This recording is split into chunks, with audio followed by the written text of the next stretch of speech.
네, 지금 광화문 광장에는 7차 촛불 집회가 여전히 진행 중입니다.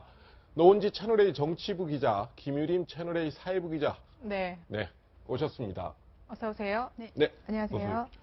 자, 먼저 김유림 기자.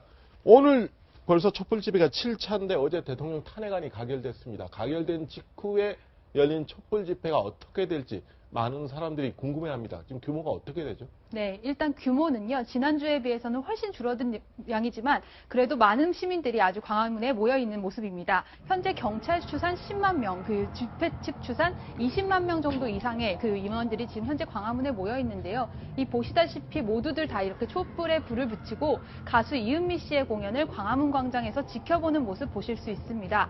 이 광화문 광장이 아주 이 빈틈을 찾아볼 수 없게 꽉 메어져 있고요. 네. 이 저 안쪽으로 들어가서 청와대에서 100m, 200m 정도 떨어진 곳에는 아직도 행진을 하는 시민들이 가득 차 있는 모습이고 또 일부 시민들은 앉아서 집회를 진행하고 있습니다. 네. 네. 지금 일부 행진을 하고 있다는 시민이 있다고 하셨는데 오늘은 좀 어디까지 행진을 할 수 있는 건가요? 네, 7번의 촛불 집회 동안 시민들은 점점 청와대와 가까워지고 있습니다. 이 1차 촛불 집회 당시에는 청계광장 일대까지만 행진이 허가됐었는데요. 이 청와대에서 거리가 1.8km나 있었습니다. 그런데 2차 촛불 집회 때 1.3km, 3차에는 900m까지 가까워졌고요. 점점점 가까워지다가 이번에는 청와대에서 100m 정도밖에 떨어지지 않은 그 효자 치안센터 그리고 네. 청와대 앞마당이라고 볼 수 있는 그 청와대 사랑채까지 이 집회와 행진이 허가가 된 모습입니다. 사상 최대의 170만 명이 모였던 지난주에는 그 효자 치안센터까지 행진과 집회가 허가됐었는데 대부분의 시민들이 큰 무리 없이 그 집회와 그 행진을 진행을 해서 아무 문제가 없었고요. 지금 현재도 대부분의 시민들이 그 효자 치안센터 인근에서 모여 있는 모습입니다. 네, 김유림 기자. 지금 보니까 광화문 광장에서 사실상 문화재 행사가 열리가 있어요. 가수 이은미 씨가 본집회 무대에서 공연을 지금 하는 장면을 보고 계십니다. 오늘 7차 촛불 집회 지금 참가 인원을 주최 측은 60만 명이라고 얘기를 했고요. 경찰은 10만으로 추산을 하고 있습니다. 좀 지난주에 비해서는 확실하게 좀 줄어들었다고 주최 측도 얘기를 하고 있는 모양이죠. 네, 지난주에 비해서는 한 절반 정도의 규모입니다. 하지만 더 놀라운 것이요. 지난주는 그 탄핵을 앞두고 국민들이 우리의 힘을 보여줘야 한다, 촛불의 힘을 보여줘야 한다고 해서 상당히 많은 수가 모였다면요. 네. 오늘은 지난주에 비해 날씨도 상당히 춥고 이미 탄핵안이 가결이 됐기 때문에 상당히 좀 평화로운 분위기에서 아주 극소수로 진행이 되지 않겠냐라고 대부분이 예상을 했는데요. 그럼에도 불구하고 이렇게 상당수의 시민들이 모인 건 아직 끝날 때까지 끝난 게 아니다. 탄핵안이 완전히 통과가 될 때까지 모두 시민들의 힘을 보여줘야 된다라는 의지를 가진 모습으로 보입니다. 그리고 보시면요, 이 탄핵안이 가결이 되면서 네. 약간 축제 분위기가 아닐까라고 판단을 했는데 네. 보면은 상당히 분위기가 차분하고 지난주와 다를 것이 없습니다. 그렇기 때문에 시민들이 아직 끝나지 않았다라는 힘을 보여주기 위한 이런 집회라고 볼 수 있습니다. 아직까지는 그래도 좀 차분하게 진행을 하고 있지만 아무래도 이 탄핵안 가결에 우리 촛불 민심이 좀 영향을 미쳤다. 이렇게 조금 축하라고는 하긴 뭐하지만 약간은 좀 이렇게 자신하는 모습인 것 같아요. 네, 맞습니다. 이 탄핵안이 통과되자마자요, 이 방청석에 앉아 있었던 세월호 유가족들이 촛불 국민 만세라고 외쳤습니다. 이 탄핵안이 이렇게 무리 없이 통과될 수 있었던 것들은 바로 이 시민들의 그 촛불 민심 덕분이었다라는 평가가 있었고요. 지난주는 무려 232만 명이 이 촛불을 들고 이 광화문과 전국에 모이지 않았습니까? 네, 그랬죠. 그러다 네. 보니 이 시민들이 우리가 보여줬던 이 힘을 계속해서 그 헌재에 통과될 때까지 보여주자라는 의지를 보이기 위해서 오늘도 이렇게 많이 들어선 것 같습니다. 네, 네. 그러면 오늘 촛불 집회도 조금 있으면 7시 반부터 거리 행진이 시작될 계획이죠. 자, 그렇다면 앞으로 남은 일주일 또 그 다음 일주일 계속 촛불 집회가 어떻게 진행될지도 좀 궁금합니다. 네, 일단 이 주최 측은요, 가장 목소리를 높여서 외치는 게 탄핵보다는 즉각 퇴진 그리고 즉각 구속이 필요하다라는 목소리입니다. 그렇기 때문에 즉각 퇴진하는 날까지는 촛불 집회를 멈추지 않겠다고 했고요. 그러다 보면은 헌재의 결정이 나는 내년 3월, 4월까지 촛불 집회가 이어질 수 있다는 전망이 가장 가능성이 높습니다. 그런데 아마 장소는 좀 바뀔 수도 있을 것 같습니다. 네. 지난주에 그 탄핵 표결을 앞두고는 새누리당 앞에서 그 집회를 했듯이요. 이제는 방향키를 잡은 헌재나 아니면 다음 주부터 본격 수사를 하는 특검 사무실 앞에서 촛불 집회가 진행되는 것 아니냐 이런 전망들이 있습니다. 네. 자, 이제 정치부 노은지 기자에게 한번 여쭤보겠습니다. 지금 네. 자연스럽게 지금 직무정지가 됐죠. 어제 대통령 탄핵안이 가결되면서 자연스럽게 대통령이 어차피 직무정지가 된 이상 광대 밖을 나올 수가 없으니까 네. 오늘 주로 관전에서 아마 이 촛불 집회도 보고 있겠죠. 네, 그렇습니다. 일단 관저에서 촛불 집회를 지켜봤다 이렇게 알려져 있는데 사실 박 대통령은 원래 공식 일정이 없는 날에는 관저에 머무르는 그런 스타일입니다. 사실상 국정 수행이 좀 불가능해진 최순실 국정농단 사태가 불거진 최근에도 그랬고요. 또 앞으로도 계속 관저에 머물면서 뭐 TV를 본다거나 독서를 하면서 시간을 보낼 것 같습니다. 직무가 예전에 2004년에 정지가 됐었던 고 노무현 전 대통령의 경우에도 직무정지 기간 동안 권양숙 여사와 매일 산책을 하거나 독서를 하면서 시간을 보냈고요. 그리고 가끔씩 기자단을 불러서 네. 산행을 하기도 했었는데요. 네. 사실 뭐 이런 일정들은 그 당시에 윤태영 대변인을 통해서 지금 직무정지 중인 대통령이 이런 일들을 하고 있다 이렇게 공개가 됐었습니다. 근데 박 대통령이 사실 이런 행보를 보일 가능성은 사실상 낮다고 볼 수가 있는데요. 네.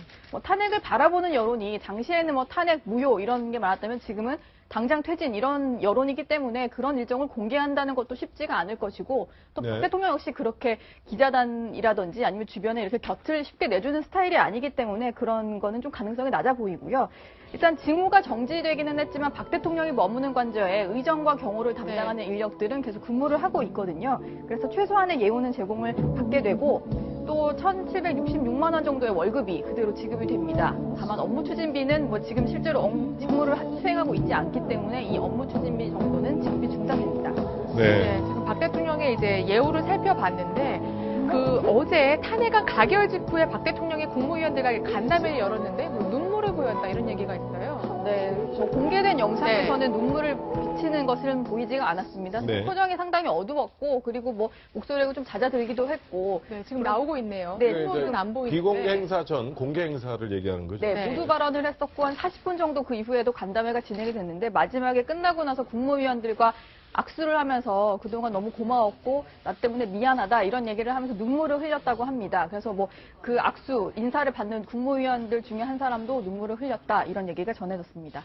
네. 자, 당초 원래 지난 12년 전에 노무현 대통령이 직접 탄핵안 가결됐을 때는 여러 가지 얘기들 비교를 많이 하는데 이번에 원래 탄핵안이 가결된 직후에 대통령이 직접 담화를 계획했다는 얘기가 있어요. 네, 일단 뭐 여러 가지 가능성들에 대해서 언급을 했었는데 탄핵 가결 직후에 본인이 직접 담화를 한다. 아니면 대변인을 통해서 간접적인 메시지를 전한다. 이런 것들을 놓고 이제 검토를 많이 했었습니다. 근데 네. 뭔가 담화를 한다는 거는 또 일방적인 담화만 하고 갔을 때 네. 입장을 뭐 소상히 밝힌다더니 왜 질문도 안 받고 가냐 이런 비판이 나올 수도 있고 그렇기 때문에 이게 국무위원들과 사실 마지막 모습도 보여줄 필요가 있고 당부도 해야 하니까 네, 그렇죠. 국무위원들과 간담회를 하는 방식을 통해서 간접적으로 메시지를 전하는 방식을 최종적으로 택했습니다. 네, 그렇군요. 그런데 그 대통령 직무가 정지되면서 이제 박 대통령이 청와대 본관에는 갈 수 없다 이런 말이 나오던데 진짜인가요? 네, 그렇게 사실상 얘기가 전해지고 네. 있는데 탄핵 심판이 이제 절차가 진행되면은 관저에만 머물러야 된다는 얘기를 하더라고요. 관저에만요? 네, 관저와 본관이 200m 정도 떨어져 있습니다. 그래서 평소에는 뭐 차량으로 이동을 했다고 하는데 여기에는 일단 관저에도 집무실이 있긴 하니까 여기에서 이제 뭐 의전이라든지 경호 이런 최소한의 인력들로부터 예우를 받기는 하고 본관으로 이동을 하게 되면 사실 뭐 좀 통치행이라고 할 수 있는 이런 업무를 하는 것으로 비춰질 수 있기 때문에 사실상 뭐 이렇게 금지가 되어 있기도 하고 본인도 특별히 본관으로는 이동하지 않을 것 같습니다. 네. 자, 그렇군요. 청와대 비서진들의 업무도 관심입니다. 지금 공식으로 대통령 직무가 정지가 된 이후에 조금 전에 영상을 보셨겠지만 지금 청와대는 모두 다 불이 꺼져서 네. 칠흑같이 어두운 장면만 나오고 있어요. 바깥에 지금 광화문 광장은 아주 좀 화려한 문화제가 펼쳐지고 있는데 그렇죠. 지금 네. 보이는 장면입니다. 청와대는 아예 지금 칠흑같이 어두워서 저게 청와대인지 어딘지 구분도 안 되죠. 저긴 사실 본관이기 때문에 직원들은 저기서 이렇게 화면상으로 봤을 때 우측에 있는 위민관이라는 네. 서동에서 근무를 하기 때문에 네. 저기가 꺼져 있었다고 해서 직원들이 뭐 다 퇴근한 거 아니냐 이렇게 볼 수도 있는데 그런 건 아니고 옆에 네. 사실 다른 건물이 있습니다. 네. 근무를 하는. 근데 사실 본관에서도 평소라면은 오가는 사람들이 있겠죠. 근데 지금 네. 일단 불이 꺼진 상태인 것 같고요. 본관은 아무래도 대통령도 가지 않기 때문에 드나드는 사람이 없을 것 같고 일단 비서진 같은 경우는 업무가 아직 명확하게 조율이 된 건 아닌 것 같은데요. 네. 추 대통령 비서실장이 이 부분을 조율하기 위해서 오늘 오전에 황교안 권한 대행을 네. 만났습니다. 그렇기 때문에 여기서 이제 수석비서관 회의를 돌아와서 수석비서관 회의를 열면서 앞으로 총리실과 청와대 비서실 간에 어떻게 업무를 조율할까 이런 것들을 논의를 했다고 하고요. 네. 아직까지 공개적으로 업무 분장을 어떻게 하기로 했다 이렇게 공개를 하지는 않았는데 네. 아무래도 이제 지금처럼 청와대에서 네. 물리적으로는 청와대에서 근무를 하면서 황교안 권한대행에게 뭐 보고를 하는 이런 방식이 되지 않을까 싶고요. 그리고 박 대통령도 사실은 명확하게 헌법재판소에서 그 탄핵 인용 결정이 나기 전까지는 그렇죠. 혹시나 또 국정 운영에 복귀를 하는 상황이 그러니까 준비를 또 해야 된다는 네, 거죠. 그렇죠. 네. 그렇기 때문에 뭔가 결정권을 준다거나 지시를 내리거나 이런 건 아니더라도 박 대통령에게 그냥 국정 현안과 관련된 보고서 같은 것들은 전달이 네. 될 것 같습니다. 네, 관련 얘기는 두 기자와 조금 있다가 다시 얘기를 나눠보겠습니다.